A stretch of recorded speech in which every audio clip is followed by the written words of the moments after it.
As we've been reporting, top national security officials have told President Trump the military is ready for potential strikes on Iran as soon as Saturday.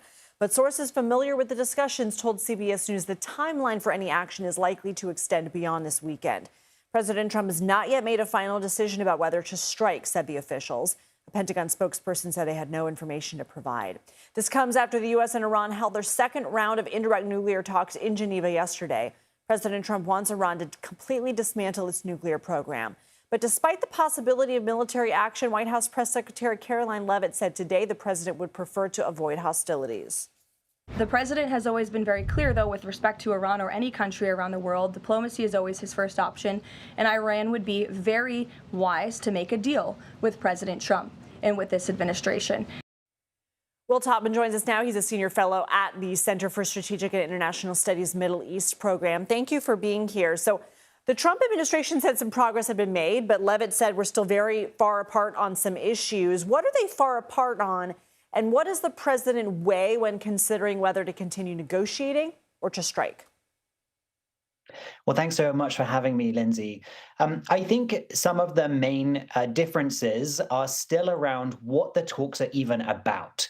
The Iranians want to really limit them to the nuclear file, and they're unwilling to completely give up their nuclear program, but instead would like to talk about lowering the levels of enriched uranium that they have. Whereas other actors in the region, and we understand the United States as well, would like to broaden the talks and talk about Iran's ballistic missile program, its support for proxies in the region. And I think these fundamental differences will be very difficult to bridge. And so it seems that the talks yesterday were inconclusive. The Iranians are meant to be getting back to the US with a written proposal to try to, again, bridge some of those remaining gaps. But a huge number of military forces are being repositioned to the area. And so that means that the decision to strike, if President Trump feels the talks are not going anywhere, is very much still on the cards. And we're seeing this buildup of American force in the region. The USS Abraham Lincoln Aircraft Carrier Group, its flotilla of warships, they're already in the region. A second carrier group, the USS Gerald Ford, was en route to the Middle East. Meanwhile, you have Iran Supreme Leader Tuesday posting an AI-generated photo of the Ford at the bottom of the ocean. What are the stakes for the entire region? So I think there's no guarantee that this conflict would be as contained as it was last summer.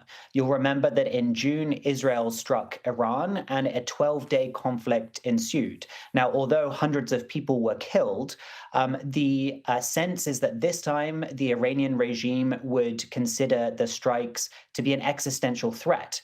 And they, I think, would be much more likely to respond targeting U.S. forces directly, perhaps leading to U.S. casualties, trying to target key U.S. assets like those warships that you mentioned, but also perhaps doing real damage to different countries across the region, oil production facilities in Saudi Arabia and other parts of the Gulf, targeting Israeli cities, again, as they did last June.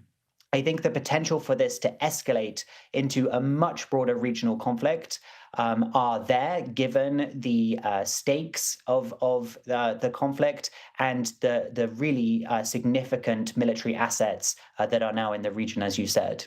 Will Todman, thank you.